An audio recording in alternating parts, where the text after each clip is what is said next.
Hello YouTube, how is everyone doing? It's Professional here. Welcome back to my playthrough of LA Noire. If you guys are enjoying this series, do drop a like. It helps the series out a lot.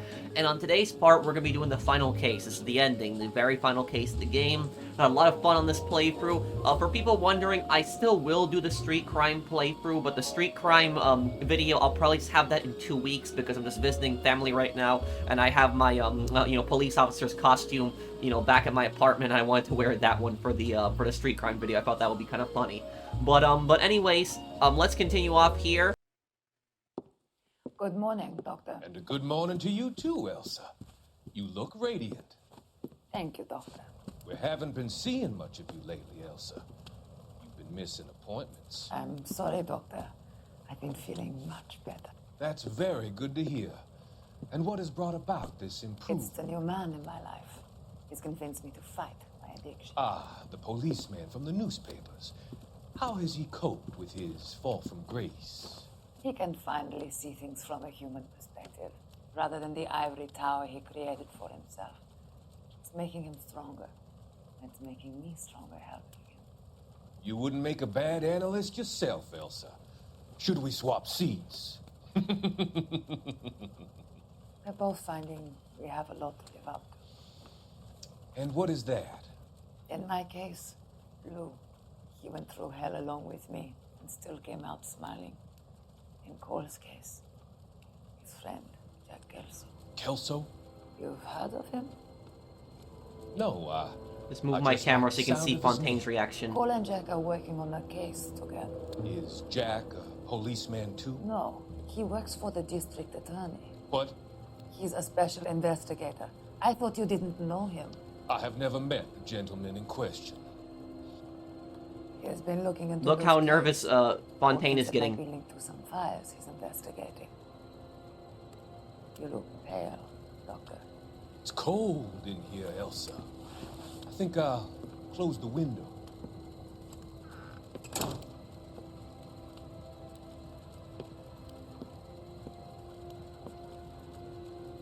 Why are you looking at me like that, Elsa? You arranged for Lou to work at Elysian Fields, Doctor. Your fears are unfounded.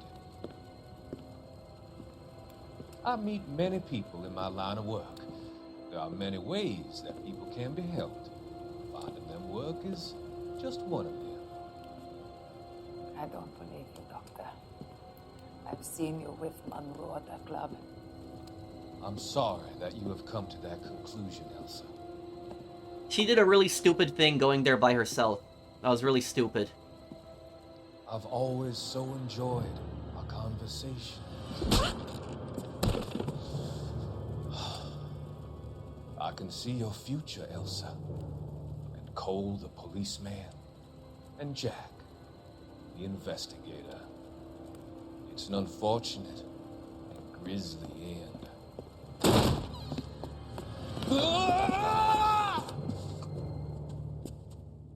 Yeah, he deserved that. I've come to help you, Doctor. To help you cross over. All your sins will be forgiven. The next line.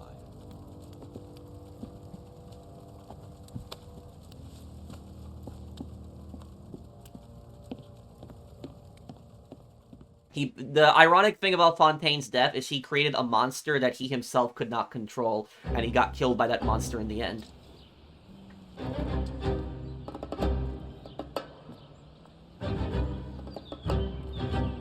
It's gotta be one of these places.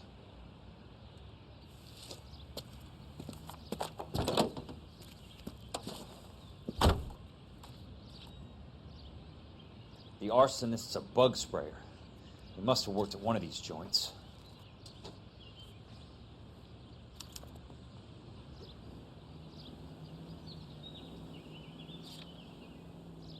Okay. Let's visit all of these, bug sprayer places. Oh, we can just skip the destination, too? But I gotta mute this. I wish there was just a way to turn off the radio directly, but Music Mafia is gonna get the video. Okay.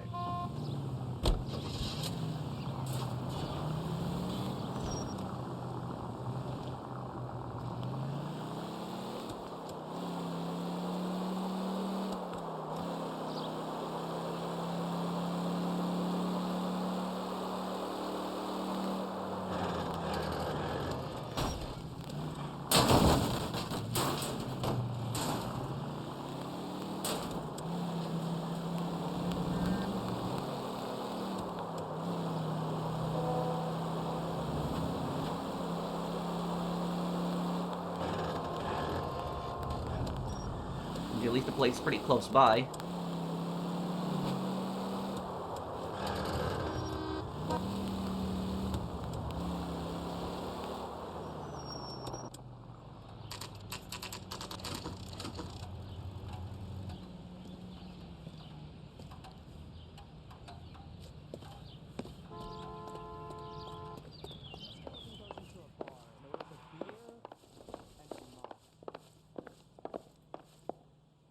How many guys you have working here, Pop?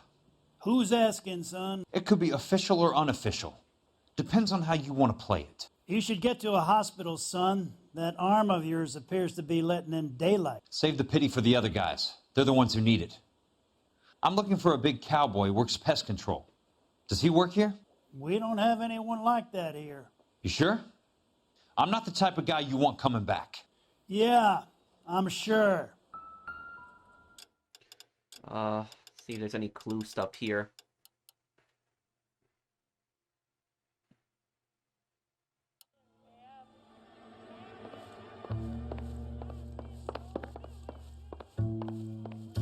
Yeah, I think the only clue for us is the newspaper. I think that's it, yeah.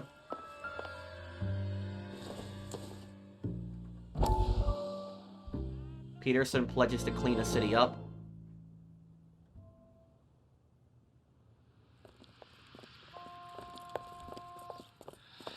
What have you got?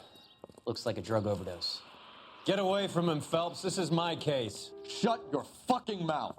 Since when does a bagman work a case? I knew this creep wasn't on the morphine heist. Victim of his own product. Hey, detective!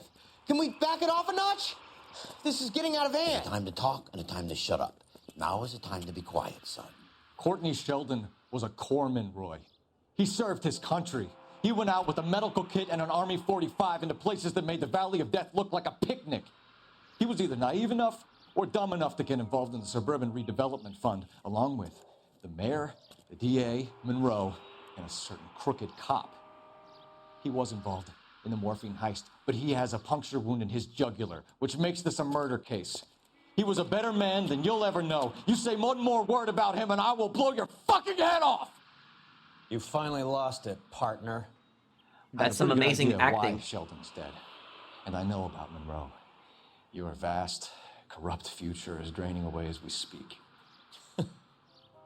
I got better things to do than argue the rub with you. Stay with him until the coroner gets here. Make sure technical services bags the evidence. If you let this creep anywhere near it, I'm looking for you. Yes, sir. You know, Phelps, you're not the worst asshole going round. Thanks, Herschel. Peterson pledges to clean up LAPD. But he's only really doing that for his election bid, that's it.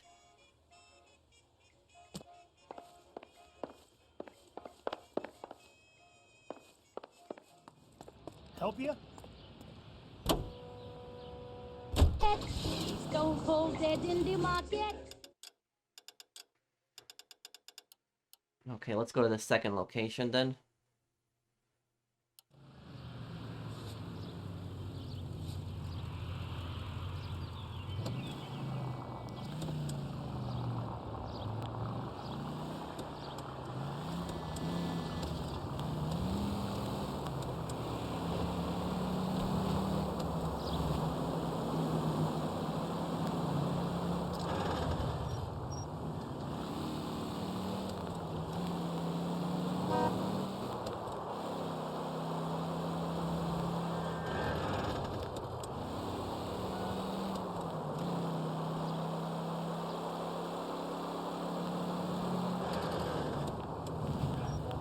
Bad driving.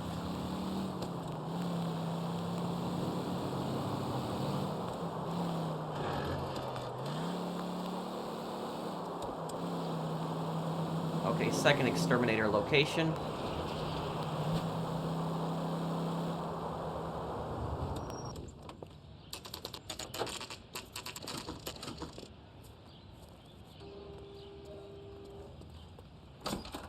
Welcome to Nuclear. What can I do you for? I work for the DA. I need to speak with an exterminator, big guy with a cowboy accent. We have only 3 people work here. Me and 2 Mexicans. They're both on the scrawny side. Thanks for your help. Is there any clues around here? Let me just see here. There's one more newspaper that I need to get, unless I missed it in a previous case. No, nothing here. Okay.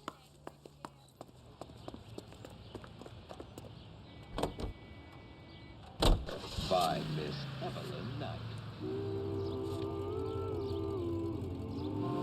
Damn, I'm sorry about this, guys. I hate, like, muting the music constantly, but it's just that the music mafia is gonna get the video. Like, it's literally, and I'm not even joking, this music, even though this is, like, 1940s music, this music will get copyright claimed. I'm telling you, will happen. Even though it's so old, it's like 80-year-old music, it's still gonna get copyright claimed. They will, they'll take the entire video, and they will monetize it, and they'll actually make money off of it, and so I don't want these, you know, greedy music companies making, you know, 1 cent off of my videos. Okay, here we go. Next location.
I work for the DA. I'm looking for a big cowboy, does extermination. Anyone like that working here? Well, I wouldn't want to get anyone into any trouble. We could do this the hard way. An address? Yeah, he lives in a bunkhouse on the remains of the old Rancho Rincon. Thanks.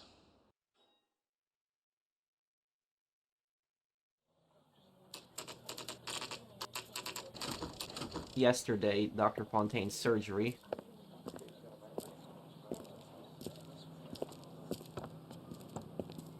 Cole, you made it.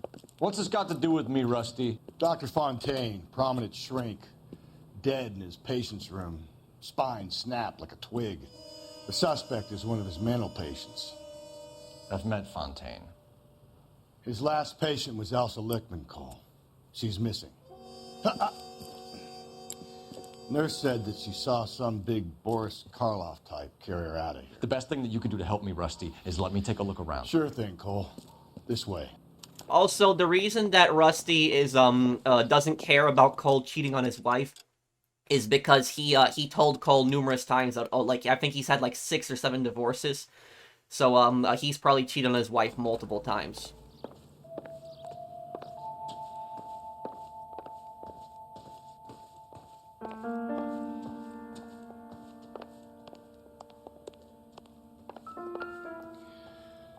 Take your time.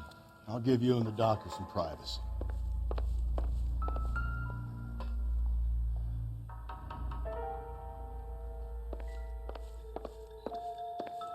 Oh, there's the final newspaper. That's what I was looking for.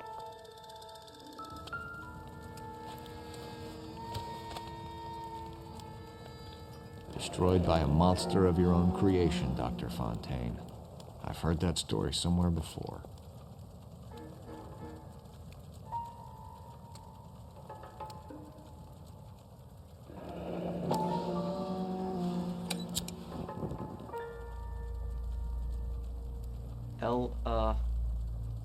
IH.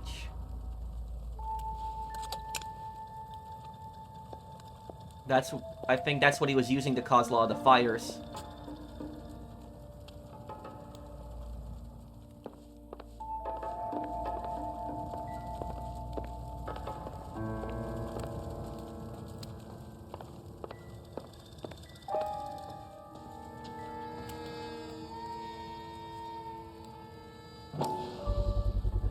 So much for your foresight, Doctor.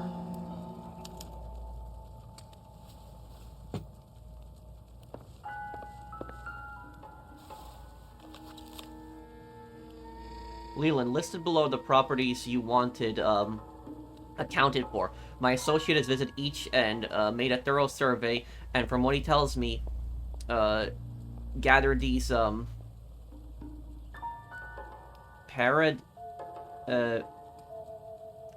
I can't read this word, it just cursive is hard, and residents no longer require the assistance provided by our relocation program. Kind regards, Dr. Fontaine. It's a code phrase that he's talking, and criminals talk like this in real life, as they will talk in like coded messages. Basically, when he's saying that my those properties you wanted accounted for, my associate visited each one, he's talking about the guy who was going around burning down the properties, but he doesn't say it directly. Fontaine was having houses burned for Monroe.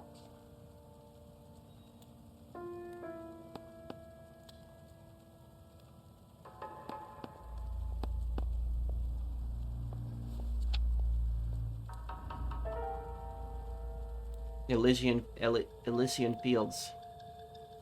Sawyer, liability. Speak to Curtis. Monroe wasn't happy. People started dying and it attracted attention. He and the doctor lost control. Harlan, this was not our agreement. Your associate is overstepping his mark. Get him under control or I will take action as necessary.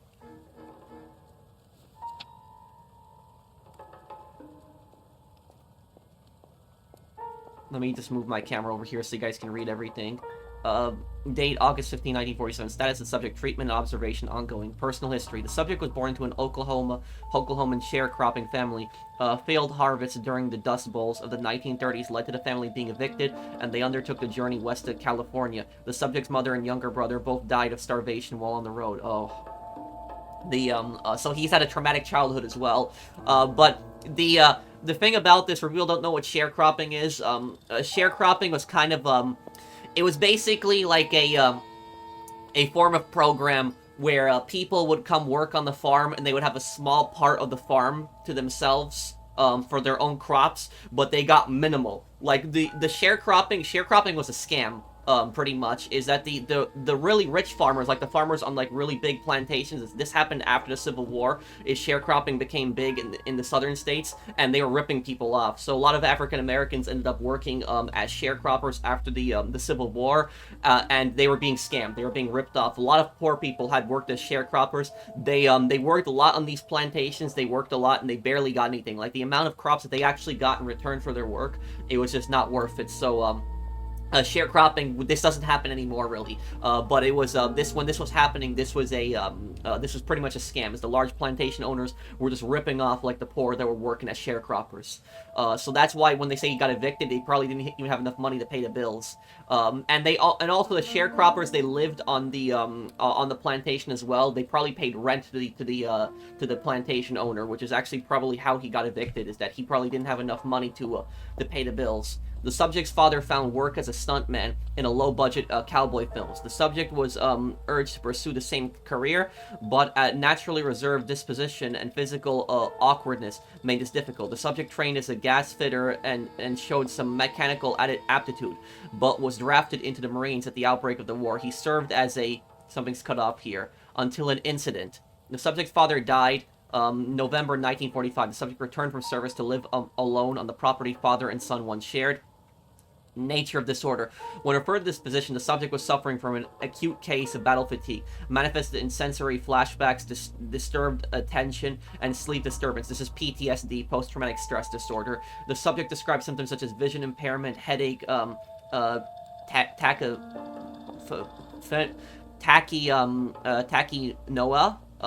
tachycardia, and excessive sweating. The subject experienced phantom physical sensations when in a wakeful state, and intense nightmares when sleeping. The subject was unable to disassociate memory from reality, frequently regressing to the trauma of. During early diagnostic sessions, the subject admitted to feeling a morbid fear of and deep fascination with fire. Conclusions. Determination was made that the subject has entered an advanced state of catatonia, which could not be overcome by psychotherapy alone. I don't know what that disorder, I'm not sure what that is. I haven't heard of that before. PTSD, though, I do know is post-traumatic stress disorder. That is a severe illness that people can have when they experience a traumatic event. And the thing about PTSD is that PTSD does not just affect soldiers. People think that it just mainly affects soldiers, but it can affect anybody. A cop can experience PTSD, and also a survivor of a crime can also experience PTSD, especially if they had a violent encounter with someone. The subjects began a course of drug treatment in conjunction with clinical hypotherapy sessions. Sessions were initially scheduled once every 2 weeks. Morphine tartrate in doses was administered to counteract symptoms of anxiety, while hypnotic induction and verbal suggestion techniques were applied. Treatment was initially ineffective. The subject reported no change in the frequency or severity of flashback episodes and headaches. Additional sessions were scheduled in 2-hour blocks to allow deeper sedation, morphine tartrate in doses, and increased responsiveness. The subject began to experience diminished physical symptoms, but became highly susceptible to suggestion and ideation. As a result, the subject was kept at this physician's clinic more frequently in order to prevent him harming himself or others. Additional medication was prescribed, and sessions were scheduled once every 3 to 4 days. Catharsis exercises were undertaken where the subject in a controlled environment, and the subject reported conflict between feelings of hopelessness and feeling of serenity brought on by volunteer work undertaken on this physician's behalf. Prognosis: the subject is fighting persistent delusions and paranoid schizoid tendencies. I think that's paranoid schizophrenia, correct me if I'm wrong, tendencies, and managing with the help of drug treatment and therapy to keep them at bay. However, it is the opinion of this physician that any relaxation of these treatments would be dangerous. The subject could, without continued guidance, slip back into clutches of his many demons and enter a new antisocial state of psychopathy. Signed, Dr. Harlan J. Fontaine.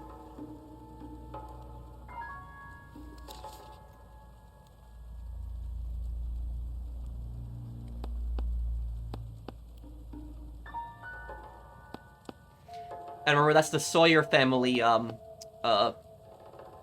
liability speak to Curtis. That's the Sawyer family that had their home burned down. I'm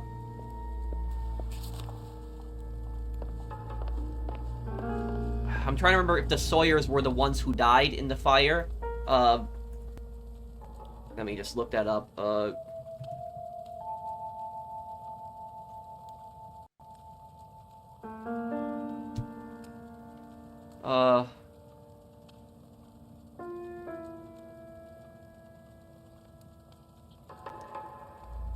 Yes, he died in the fire. Sawyer died in the fire.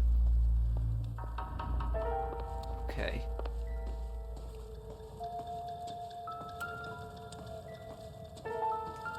What is this?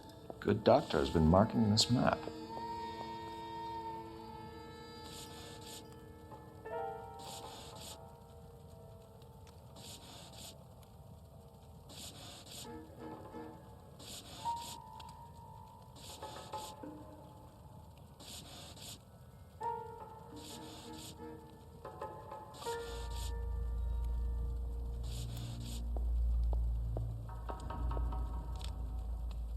Edgewood Grove, McCarthy Vista, Crescent Heights, Rancho Escondido.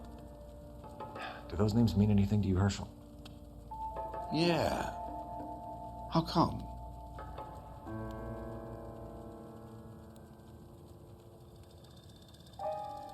Rancho Escondido was the place that had gotten burned down.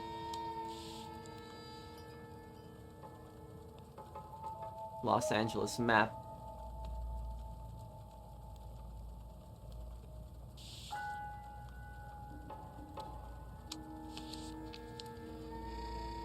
New houses, all being built in the path of the freeway?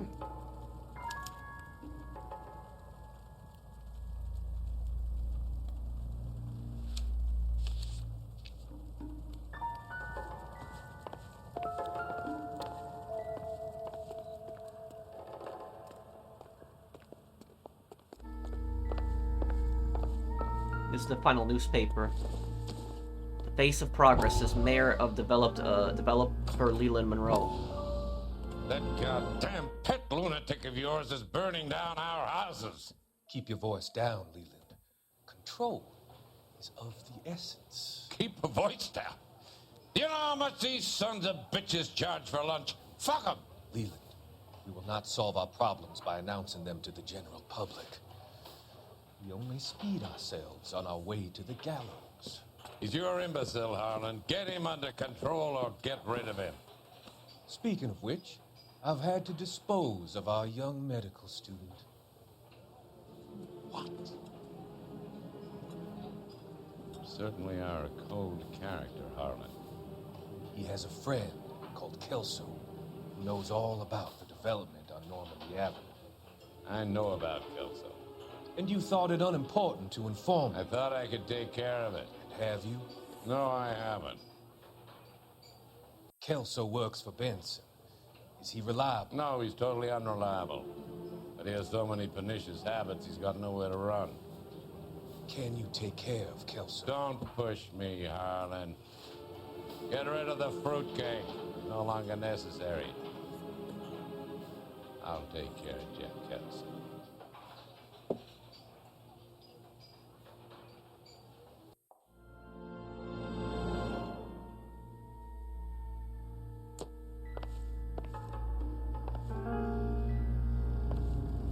There's something in here that I'm missing.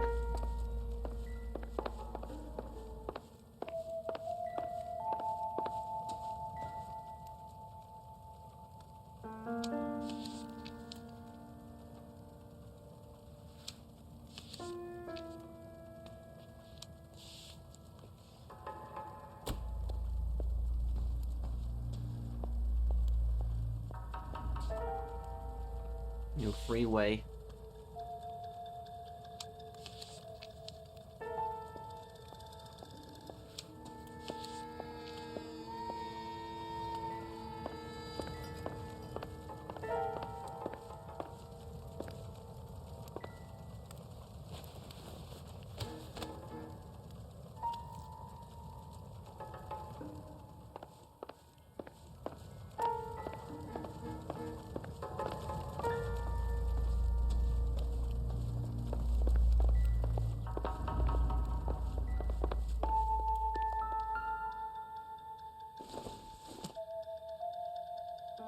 It doesn't appear to be connected.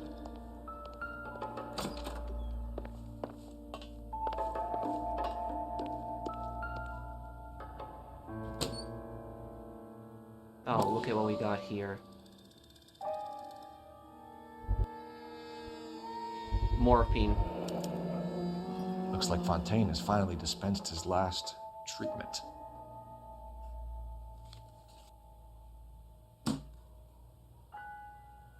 Jack was wrong. It's not about insurance, it's about eminent domain. What are you talking about, Cole? The government reclaims the land in the path of the freeway and pays the improved value of the land with the new houses sitting on it. What about the stiffs who paid their deposits? Worst case, they get their money back. But the syndicate pockets millions on the improved value of the land. So where does Jack's boss come into it? He's the key. He carries the insurance. The insurance proves how much the houses are worth. And they're worth nothing? Firewood, all of them. That's about as neat a scam as you can imagine. How are we going to prove any of this, Cole? Doctor's dead. Monroe nearly bled to death. If they get Jack... We need the firebug. The Okie cowboy. Get him, get Elsa. Get him, get all of them. Okay, so for people that are confused what's going on here, eminent domain is basically a government program in which the government can actually seize your land. So that's what a lot of people don't know. The government can actually take your land whenever they want. They actually, a lot of people think that the government is only going to take your land if you don't pay taxes, but the government can actually take your land whenever you want. Even if you don't pay taxes, they can take your land. And the whole purpose of eminent domain is basically that if the government has to build some kind of infrastructure, so if the government has to build like a hospital, train tracks, highways, then they take people's land, and so they can build that through there. And apparently here that it's highways that they're the highways that they are that they're building. And so apparently, if I'm understanding this correctly, somebody correct me if I'm wrong on this, the whole goal of the scam here is that they are building these houses with really cheap material. really cheap material from like movie sets, these houses that can like barely stand. And what they are doing is they are then assessing, they are then have had Curtis overinflate the value of the properties, so that they would, even though the properties, they didn't put that much money into them, barely anything, then Curtis would say that the properties are worth like 3 or 4 times much. The insurance was the proof on how much the houses are worth. And so when the government takes your property, they have to compensate you. Even though they can take your property, they have to compensate you the land value of the property, at least minimum land value. And so what they're going to do is they're lying about the actual value of the property. So they build these houses with very little, money, and then they lie to the government about how much the houses are worth, and then use the insurance to basically scam the government through that. And then the government basically buys out the property, tears down the junk houses, and builds the freeway. Correct me if I'm wrong on that. I think I got the scam figured out here. That's basically what. So they're defrauding they're basically hurting these GIs who came back from the war and want to have homes, and they're also putting people in danger with these fires. And on top of that is they're defrauding also the government.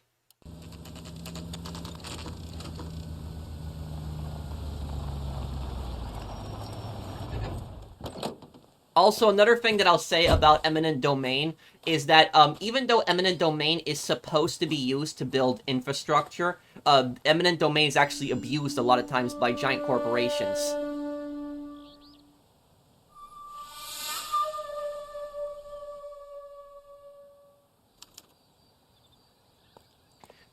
When it comes to I'll just wrap this up really quick, talking about eminent domain. A lot of corporations, what they will do is they will actually go to the government, and if they cannot get a specific property, they will actually go to the government, and they will basically force the government to do eminent domain on somebody. So, for example, like companies that are building like a giant shopping mall, and there's like a few people have homes that are like in the way of where the shopping mall is going to be, and the people don't want to sell to the company building the shopping mall. The company could go to the government and tell them, we want you to throw these people out, do eminent domain on them, and say that, and then the government would justify that, and they would say, for example, that, oh, the shopping mall is going to bring a ton of tax revenue, it's going to go make the economy better, and so we have to, we have to force these people out of their homes. And they're saying, oh, we're still compensating them for the value of their properties.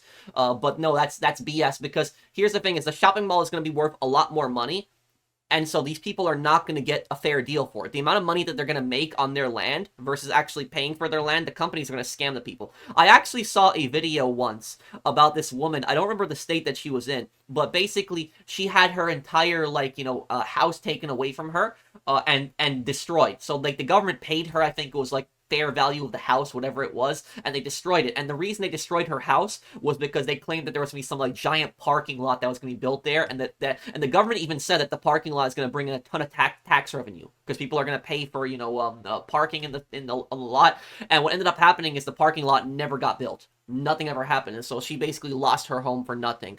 So that's one thing I'll say is, and personally, in my opinion, eminent domain, I think, goes against what America stands for, because one of the big things that Americans believe in is we believe in private property a lot. We believe that you have the right to own your property. You are in control of your property. You can do what you want with your property. As long as you're not hurting anybody else's property, you can do what you want with your property. And this idea that a government can just come over and they can just basically force you to sell your property, that's un-American.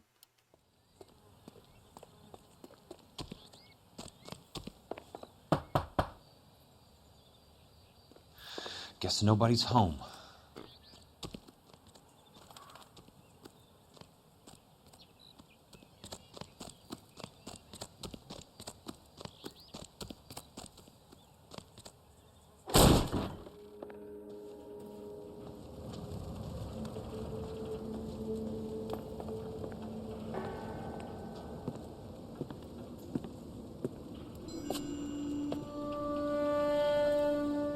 That's the World War II music that plays when he walks in on that.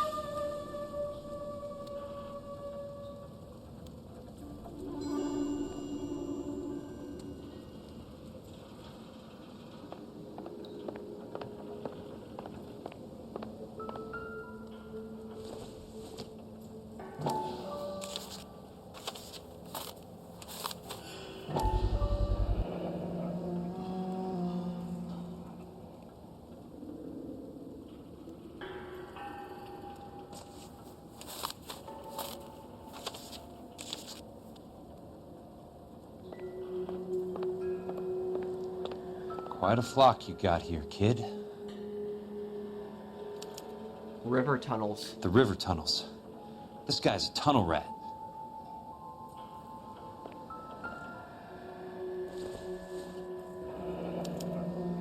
A strange obsession.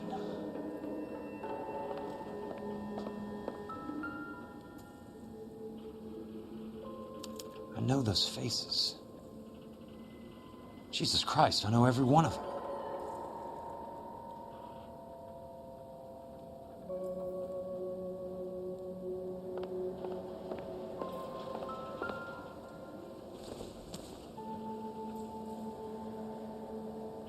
One of the parts from that house, those meters.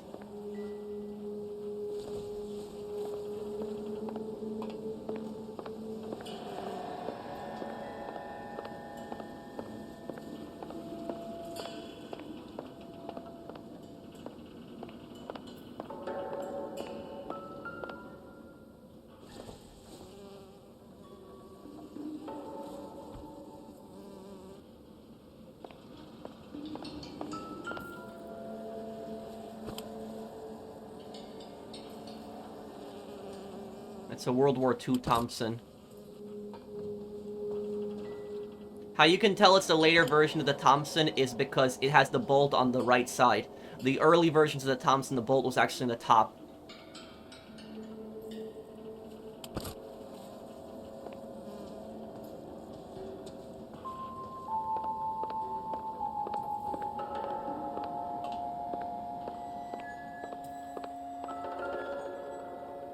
That's a flamethrower.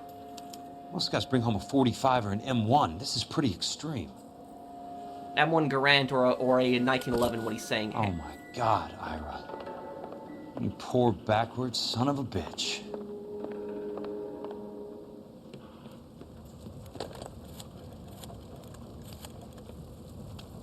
Peterson, I'm going to need some help. I've got Monroe, Fontaine, and all the others. It's all tied up nicely. It goes all the way to the top. Meet me at the LA River Tunnel entrance just north of the First Street Bridge in half an hour. Don't ask questions. Just be there.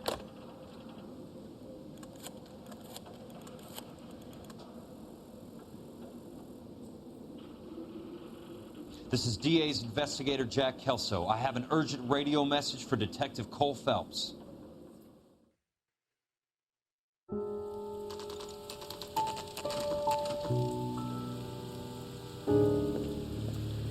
KGPL calling car 11K, 11K, come in. Go ahead, KGPL. 11K, see the man. A 207 just occurred on the spillway north of the First Street Bridge. DA's investigator Jack Kelso reports a kidnapping suspect outstanding in the LA River tunnel system with a hostage. 11K, handle Roger code that. 3. What the hell is Jack playing at? Like a suicide note. Half the LAPD will be down there hunting for him. We need to get there first. All units on all frequencies stand by. Car 86 Adam is in pursuit of suspect vehicle heading southwest on Sunset Boulevard. Suspect vehicle belonging to Jack Kelso, described as a Navy Chevrolet Fleetline. License number 4, William 0286. Car 86 Adam is in pursuit. They picked up his car. I'll need help to make it to the river.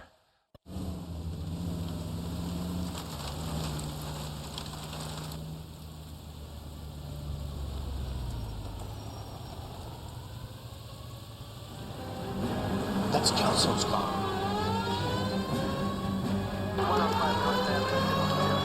Yes, for Jack Kelso to river tunnels. All units, Chief Morrill reports that the suspect is armed and extremely dangerous. Repeat, extremely dangerous. Suspect vehicle to be disabled immediately.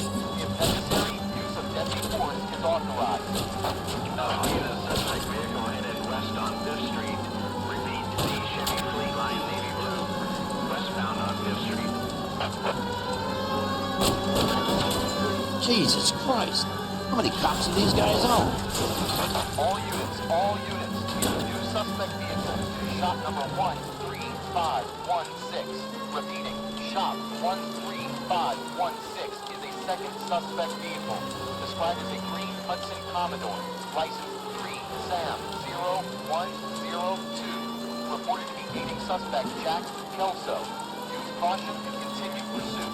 All units, stand by for further. All units, suspect vehicle sighted heading northeast toward 3rd Street on the embankment between 3rd and 4th. All units, suspect vehicle is now northbound on Los Angeles. Damn, okay. 2nd Street. Car 66 Adam, 77 Adam, go to 1st and Alameda. Car 19 William, go to 1st and Vignes. Repeat 1st and Vignes.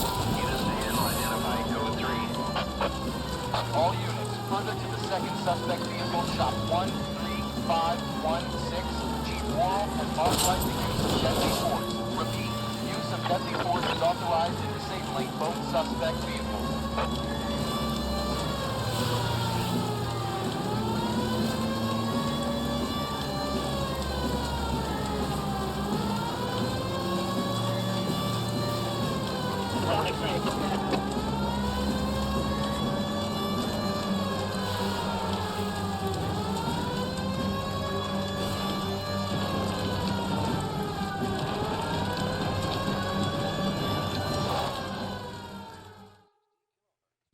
Who is this guy? Peterson, assistant DA. What's he doing? He's here to cover our backs. I'm going in there, Jack. No one's trying to stop you. I found this at the ranch house. He's marked his routes. I'll go in here. Cole, you take the next entrance. Biggs, I need you to take the car and cover this spot here. I think that's his fail-safe exit. Cole, he's one of ours. What are you talking about? Right where you are! Got it? Got it. Peterson, you want to be DA? We'll earn your salt.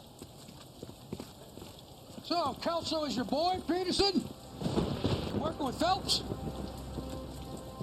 A handy lad, that Kelso. Yes, he is, Chief. You can't imagine what those two have uncovered. It could go all the way to the top. I hope you won't be implicated. So, you're the new broom, Peterson? Looks like it. And you think he'll make it out of there alive? I think he might. He's a difficult boy to get rid of. All right, Peterson. I'm listening. What's your offer? Yeah, so remember, the police chief is corrupt. He's in on this.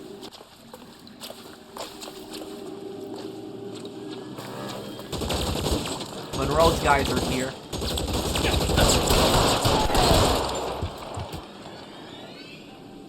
Throw out the gun!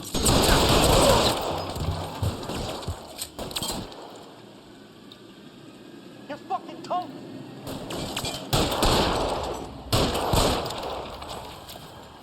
There! Light him up!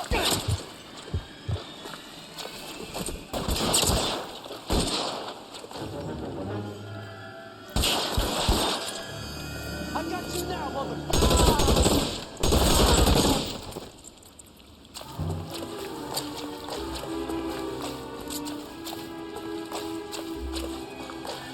Real clever, asshole.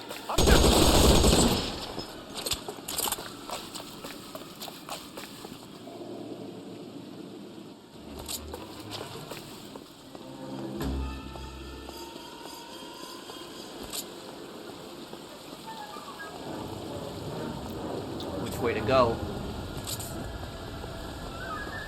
Oh, yeah, something's going on over there.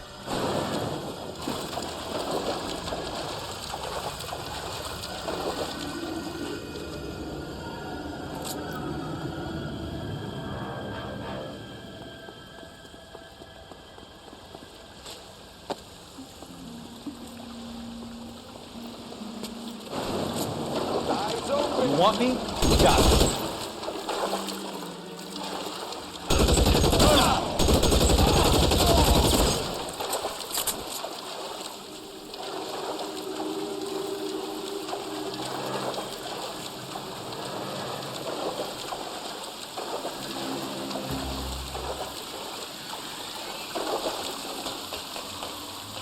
You're pretty brave for a dead man.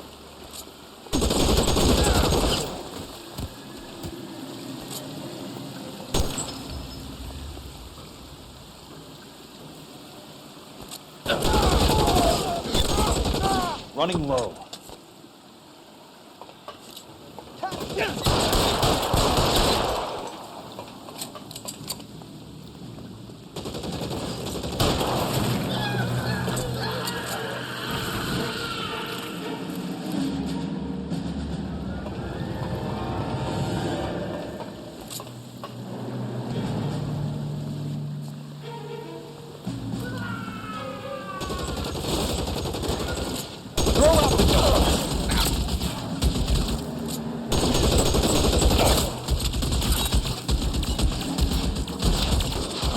even got bars here.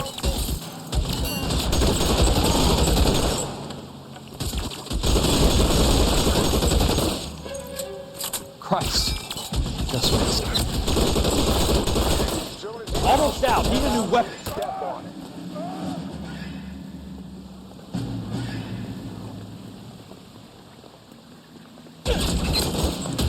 Oh, crap. How long do you think you can hold out? You're pretty brave for a...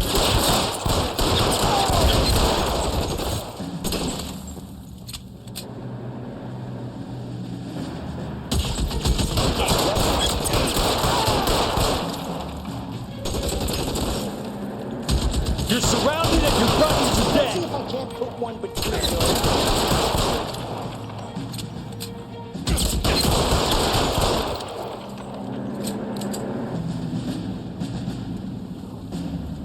Oh, here we go, the bar.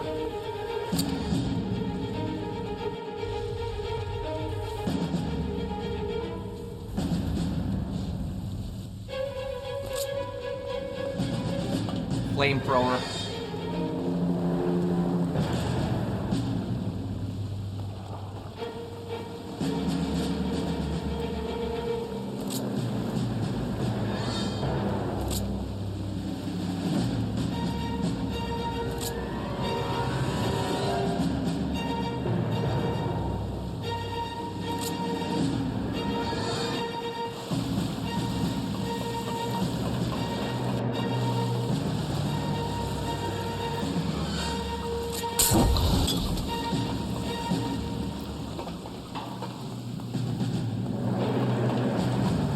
Where I came from.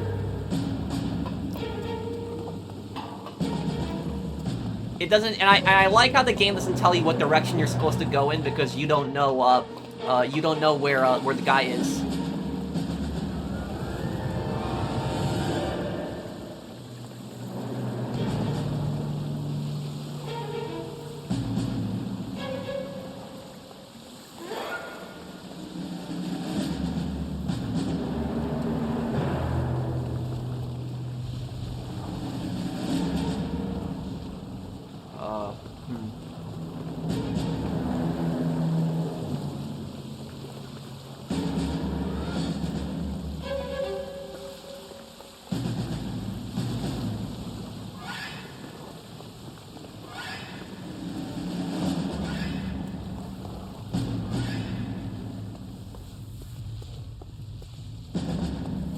Oh, here we go.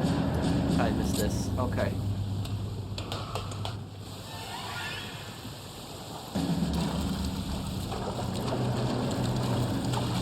The water's rising.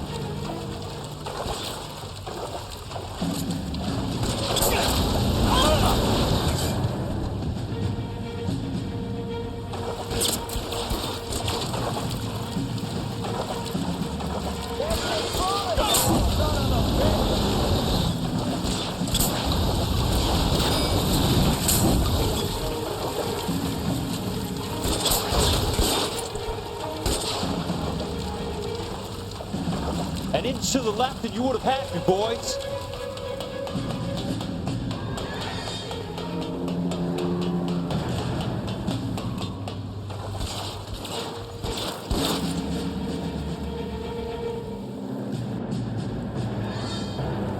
Eyes open. He's around here somewhere.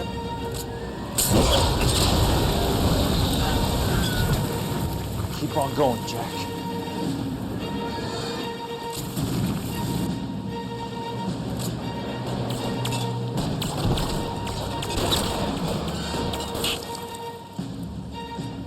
You can walk out of here or go out in a box. Your choice.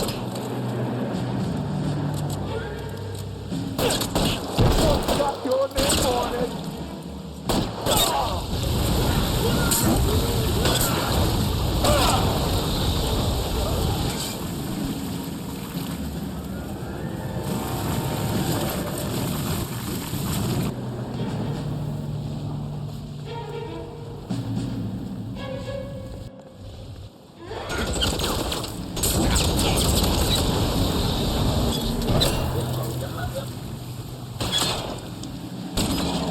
I gotta be in range to hit these guys with this. Christ. Just missed. Oh yeah, that's it. Come on. There, I got something for you.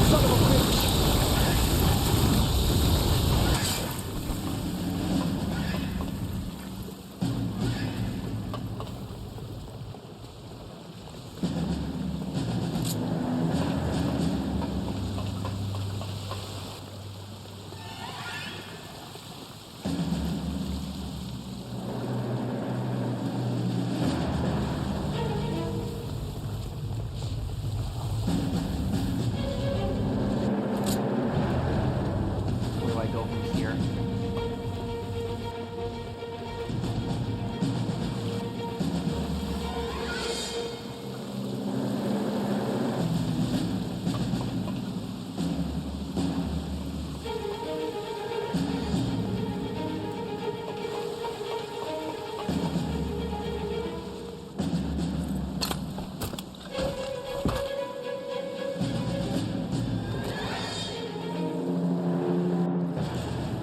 Are you okay, Princess? I felt better. He saved me from the doctor. Hi, Tex. Do you remember me? I'm not sure that I do. Have you come here to kill her? Why would I do that, soldier? Isn't that why you're all here? I'm here to get her out. Her. But not me. You haven't come for me. No, not you. It ends here. You were with the 6th on Sugarloaf, weren't you? I was? And Naha? Yes, I was. You're Sergeant Jack Kelso, aren't you? Where's your uniform, Sarge? At home in my locker, Hogaboom. War's over, soldier. I know that, Sarge. I'm fighting a different kind of war. I fight for God now. We all fight for God, Ira. In our own ways.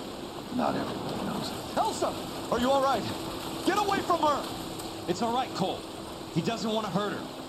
Ira was with us on Okinawa. What? You know this guy? Don't you remember me, Lieutenant? I remember you. No. Don't. You ordered me to burn that cave, Lieutenant. That cave full of civilians. A hospital. What is he talking about? It was war. For God's sake, I can't be held responsible for everything that happened. I don't blame you, Lieutenant. You helped me to help other people. Ira lost his mind on Okinawa, Princess. Sheldon asked the doctor to help him get back. The doctor helped me to find my path. And I helped him to a better life. Elsa's going to leave now, Ira. She will be all right. You've helped her, too. Get her out of here. Biggs will help. His exit is nearby. Jack, I need this guy to make the case. Hasn't this poor bastard given you enough? Get out of here now. For God's sake, Jack, what are you going to do? Don't cry, miss. Sergeant Kelso has come to help ease my way. I was proud to serve with you, Jack. Get out of here, Cole!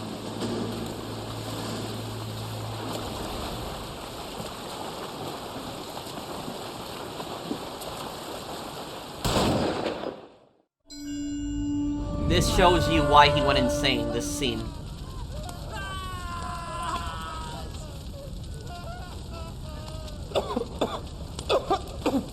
What do we do, Lieutenant? Jesus, look at all the kids! Stop the goddamn screaming! I need to think! And how do you expect to do that, you fucking maniac? They're burned to a crisp! Finish them off. Do it humanely. We are leaving this place. You do it, Phelps! Get your own fucking hands dirty! I'm out of morphine! Put these people out of their pain. Now! That's an order!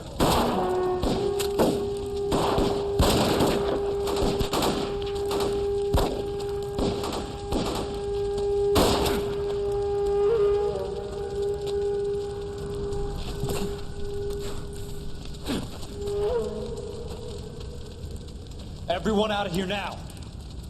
Double time! You two get Lieutenant Phelps to an aid station. Weapons team will be blowing this place in 2 minutes. Everything that happened in here stays in here. Do you hear me? I don't want to ever hear another word about it.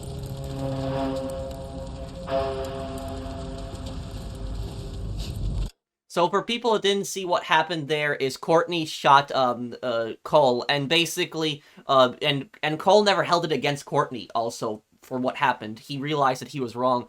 Basically, what happened was Cole had ordered Ira to burn out that cave. They didn't know who was in that cave, what was in there, but it was actually a field hospital for civilians and kids where they were hiding from the war zone.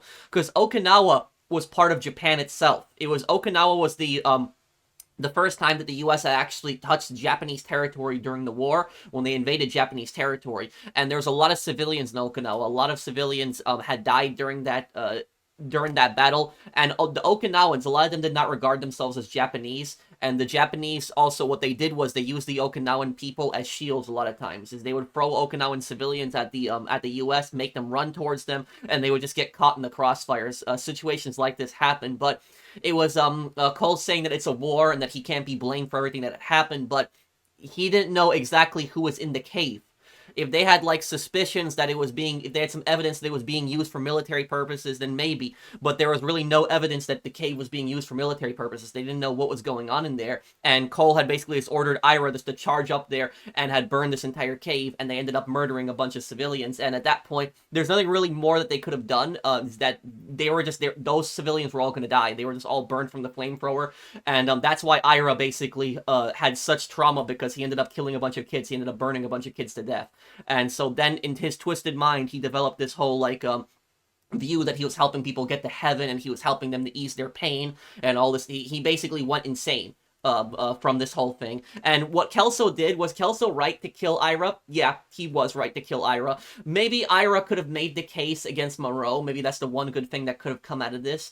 But the thing about it is that Ira was so far gone that Monroe's lawyers probably could have argued that he was insane and that he can't testify. So Ira was just basically so far gone. Is the old Ira had pretty much died on Okinawa. You could argue that maybe he died, the point when he burned down the first house. He went insane in LA. But he was pretty much gone. There was, like, no helping him. He was just so insane. He was just so far gone. There was just no point. He was just completely detached from reality. And if Ira would have been taken alive in that situation, what would have happened to him is two situations. Either he would have been thrown for life in prison, or he would have been put in a mental hospital for the rest of his life. He would have never gotten out of that. And also, this is the 1940s. Also, this is 1947. Mental hospitals in this time period were much worse than mental hospitals today. So people did not get the necessary mental health that they needed back then. And so he would have been suffering a lot in that mental hospital. He wouldn't have had a lot of help, and he would have been there for the rest of his life. So basically what Jack was doing in that point is, in his eyes, he was basically putting him out of his misery.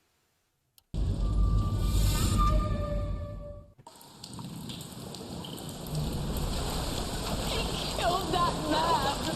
He was doing him a favor, Elsa. Cole, up here! I'll get this great rush! The water is rising! You're first! Hand her up! Get out of here! You're not Jack!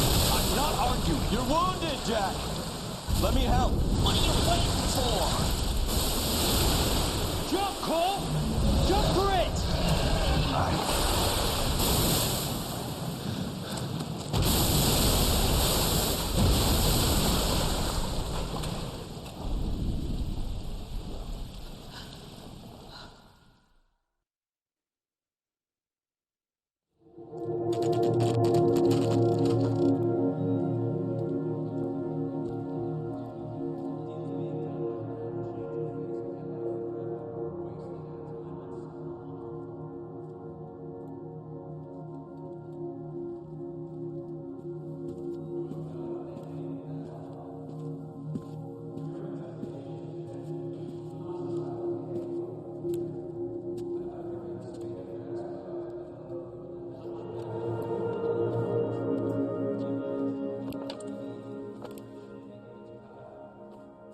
We're gathered here to honor Detective Cole Phelps. Cole Phelps was the best kind of man. Hear, hear. A war hero who led his men with true valor. And through his personal bravery achieved one of his country's highest honors. A cop wrongly accused who never lost his faith in the LAPD and the system. Fine! You belittle his memory. Elsa. Get out of my way, Jack. You call yourself his friend. A detective. who fought to expose the evil corruption of the murderous Dr. Fontaine and the rapacious property tycoon Leyland Monroe. Go to her. Will you, Herschel? A reformer who recognized the need to remove the odd bad apple from a department made up of good men. Herschel? A man who never gave up. Yeah, Jack. Who continued to fight the good fight. I think you knew that, Jack. The fight that cost him his own life. A good husband. A good father. And may I say, a good friend.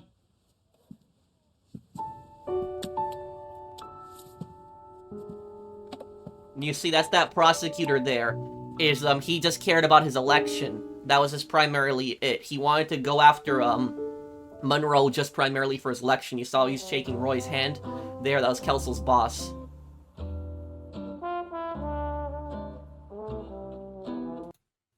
I have to mute the music here on this part, guys, because I don't know if this is copyrighted. There's music that plays during this scene. Also, there's still one more cutscene, guys. After the credits, there's still one more thing that sometimes people miss. But yeah, I haven't played this game in over a decade. The last time that I played this game was 2012. I beat the main story. I never played the DLC cases. That's what I never played. But for people wondering, why didn't Roy get arrested there at the end? It's because this game, what it deals with a lot is it deals a lot with government corruption and police corruption. And in real life, it's not always the happy ending that you see in video games and movies where all the bad people are stopped at the end. It doesn't happen like that in real life a lot of times. So a lot of times the bad guys actually end up getting away with it in the end. But Fontaine is dead and Monroe is probably in prison because the way they described it at the end when he described Monroe's probably in prison. And what I will say here also about this is that Roy is a very intelligent man. He's the horrible guy, but he's a very smart man. And Roy probably had a way to cover his tracks to make sure that nothing else comes back to him. He probably made some kind of deal with the prosecutor, the new one, which is why he was actually shaking his hand. But I will tell you this also. This is just personally my theory. I really don't have evidence for this. But a lot of people think that Roy got away with it. But I don't necessarily think so also. Because when you think about it, Roy is still on the police force. And so is Herschel. Herschel is still a detective. And also is Jack has a job as working as a detective for the district attorney too. You know, the prosecutor. So I will tell you this, is that the police chief might have gotten away with it and that Roy might have gotten away with it. But Jack is not going to let this go. He's not going to. And Herschel is not going to let this go either. So they're not going to forget about this, and they're still going to do something in their power to basically take down Roy. So while we never see it happen in the game, I'd like to think that off screen, at least in my theory, that Herschel and Jack are still going to do something. That they are still not that they're not going to let this go. Because think about it, would you actually let this go? Would any reasonable person let this go? No, they wouldn't. So I always like to think that Jack and Herschel, have something up their sleeve and are going to do something to get rid of Roy. That's always what I thought about it. But Roy and the police chief and the mayor, those are the people that ended up getting away with the crime. But Monroe and Fontaine ended up paying. Fontaine with his death and Monroe probably in prison.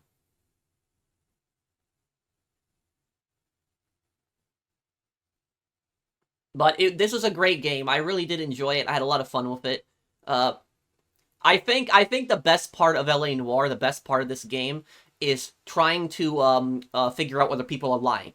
I think that's the best part. When you're interviewing people and you have to question them and you're figuring out whether they're lying or telling you the truth, I think that is the best part of the game.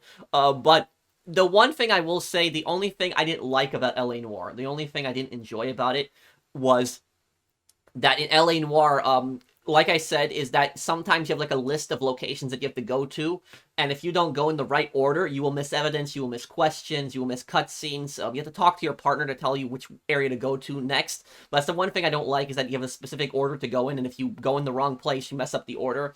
And So that's probably my only complaint about the game. I would give the game a 9 out of 10. But when it comes to Cole, though, what I'll say about Cole is that Cole was a very, arrogant man when he was a lieutenant. He was a terrible, military officer. He was a terrible CO. He was a terrible lieutenant.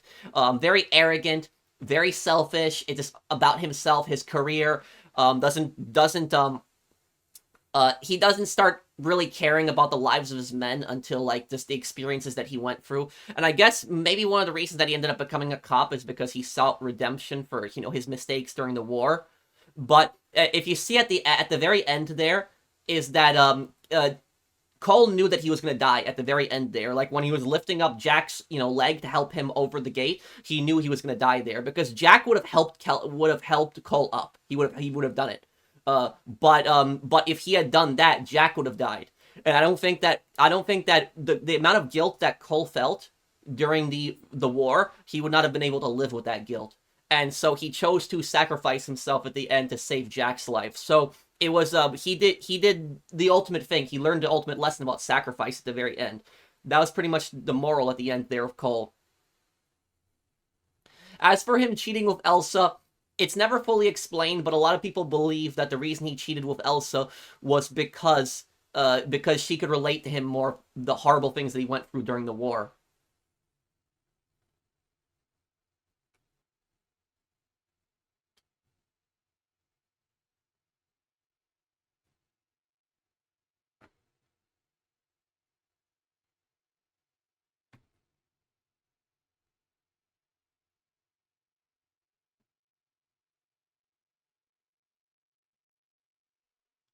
But just wait, guys, because there is going to be still one more scene right after the credits. There'll still be one more scene. Also, for people wondering, I will have the street crimes video, like one big video, like an hour long, of all of the street crimes, I promise. But just wait until the first week of September. In the meantime, we're going to finish up Fallout and Ace Attorney. The reason that I'm going to have the street crime video in September is because I'm visiting family right now and I don't have my cop uniform, like that cop costume that I wore at the beginning. That's back in my apartment and I wanted to wear that for the street crime video. I thought that'd be kind of funny. Also, for people wondering, I will have an LA Noire lore video on one of the cases specifically coming up very soon. So that is immediately what I wanted to start working on, because I wanted to beat the game first before I start working on that lore video. And so I'm going to be working on that lore video, and I'll have it out pretty soon. Give me a few days, maybe a week, and I will have a video out for you guys. It's going to be a really good video. It's one of the cases. There's actually something hidden in one of the cases, a secret in one of the cases, something that a lot of people didn't notice. But I will point it out. I don't want to spoil it too much.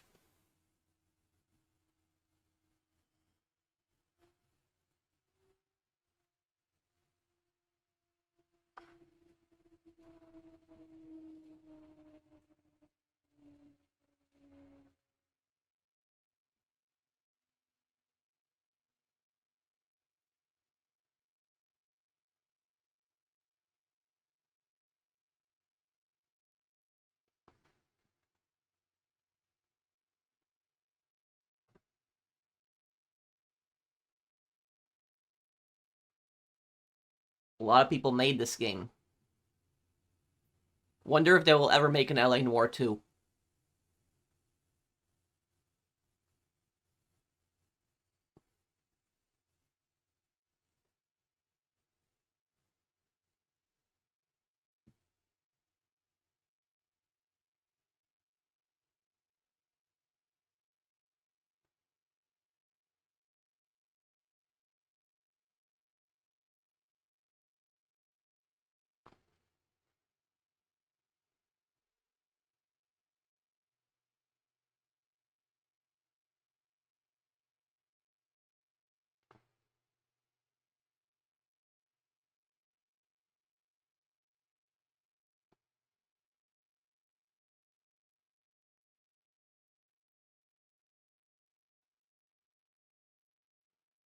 Just wait, guys. The cutscene. I remember. I never forgot this. There's one final cutscene when you right after the credits.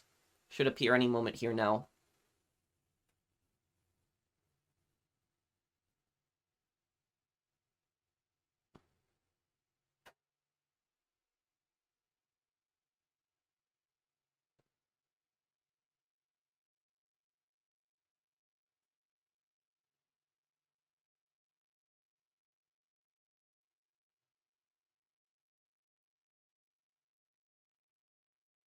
Oh, I think it's gonna happen now. We're gonna see the final cutscene.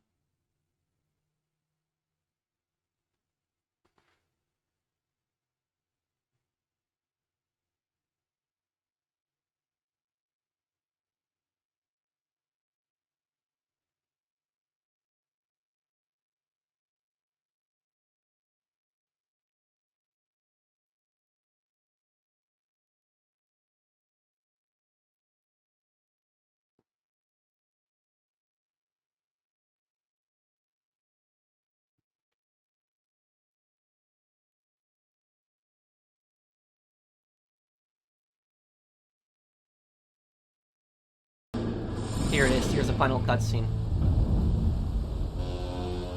How about this for a headline? Guess which former 6th Marine hero has been promoted in the LAPD? No idea. Well, could be anybody. You give up? Tell us or hand over the fucking paper. The Shadow, boys. Our very own Silver Star winning son of a bitch. Phelps? You didn't die, Jack. He did just fine, and that's all we're going to say about it, right? The one and only. Look at this picture. Golden boy getting his badge, wife and kids in tow, and looking awful humble in the process. Well, he's set. Phony bastard. I wonder if they've been holding my job for me after all this time. What job was that? Mechanic. Ain't you seen all the war bond movies, Sarge? All the best mechanics is women. You're gonna have to work as a gigolo from here on in. I was a bus driver in Santa Cruz.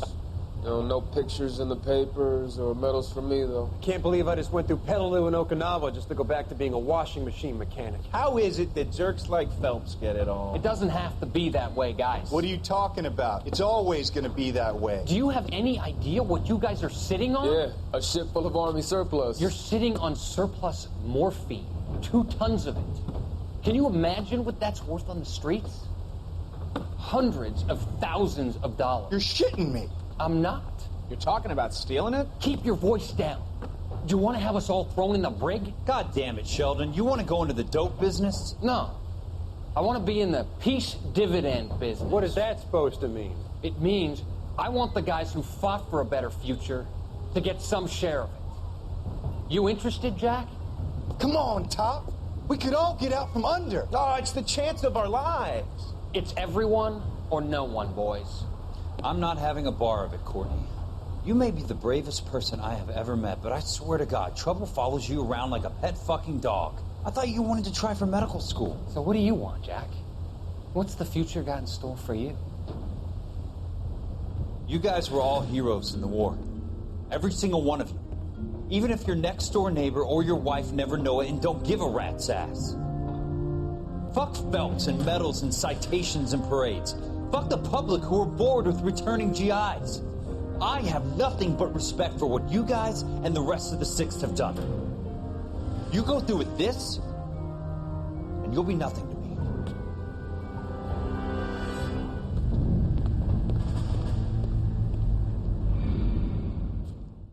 That shows you Kelso never took part in the morphine heist. He had no part in it. That was the final cutscene there. And also, I will say about this, is that I don't blame Courtney for stealing the morphine. I don't at all. It was wrong what he did, but I don't blame him. Because if you think about the suffering that they went through in Okinawa, the horrible stuff that they went through, and I will tell you that the Pacific typically was a more brutal theater of war to be in than, like, Nazi-occupied France. Like, fighting through France in 1944 was also really rough and really bad, especially the D-Day Normandy invasion. But the Pacific was worse. The Pacific was more brutal. The Pacific, in the Pacific, the Marines were fighting an enemy that would not surrender. Like, near the end of the war, the vast majority of the Germans were surrendering in 1945. They were just giving up. They realized that the war was lost. They wanted to live. But the Japanese, on the other hand, were just fighting till the very last man, because in their culture and their religion at that time, they believed that the emperor was a god, and if you surrendered, that was the worst thing you could do. You could bring shame to yourself, your family, and the emperor, your god. And so for them, surrender was worse than death, so they were fighting till the very last man. And that's why I've always said, the Japanese Empire is the toughest enemy the US has ever fought in its history. All the wars America has ever fought in its history, the Japanese Empire are definitely the toughest. 100% in my eyes. Even though the Germans had more advanced technology, better tanks, you know, better machine guns, the Japanese, because of just their spirit, just their dedication to keep fighting, are the toughest enemies the U.S. has ever fought in a war, even tougher than the Viet Cong in the Vietnam War, because the difference between the Japanese and the Viet Cong is that the Viet Cong wanted to live. They weren't going to fight till the very last man. They were going to retreat if they realized they were losing the battle. But the Japanese were going to fight till the very last man, even if they knew that it was hopeless. And that's what was so scary about fighting them during the war. So that's, so what those guys went through, fighting an enemy like that, losing so many of their guys, dying, seeing so many of their friends die, and then they see their scumbag lieutenant, you know, who had, you know, got so many of them killed, and he had gotten a Silver Star for bravery, and when they knew the whole story, they knew exactly what had happened, and then his face was in the newspaper, and those guys felt like, you know, we ran around here, we, you know, fought for our country, we sacrificed a lot for our country, and where's our reward? Where's our, you know, our spotlight? And so that's ultimately why they took the morphine, why they stole it. And the morphine led to their downfall. Most of those guys died. The vast majority of those guys ended up getting killed that you saw in the, in there. The ones who survived are, Kelso survived, and also the, well, he wasn't part of it. The bus driver survived. I forget his name. I saw him there too. But the other guys, I don't think any of those guys were alive left that were on there. They almost all died. So the morphine was just their downfall ultimately, and it was Courtney was naive. He thought that the morphine, that it was just gonna, he didn't realize how many people it was gonna kill in the streets. He felt guilty over that. He then gave it to the doctor, but the doctor was still selling it to drug dealers, and took advantage of him, and took advantage of his friend, and made the situation much worse. So it's just a tragic tale all around. But that's just pretty much it, guys, for this series. Thank you guys for watching. I hope that you guys enjoyed my series of LA Noire. Remember what I said, guys. I will have the Street Crimes video in the first week of September. I promise that. I just when I get back. And I will also have a playthrough of Black Set Under the Skin. It's actually a 1950s detective game that actually takes place in New York. And I'm gonna have like the whole video, whole game in like one video. It's like 9 hours long. If you guys loved LA Noire, you will love Black Set Under the Skin. So I will have that up for you guys in a couple of days. And then the LA Noire lore video will be up, you know, give me like around a week. And also gonna finish up Fallout 3 and Apollo Justice. So thank you guys for watching. I hope you guys enjoyed this series. If you did, do drop a like. And I'll see you guys on the next one. Take care, everyone. Have a wonderful day, guys.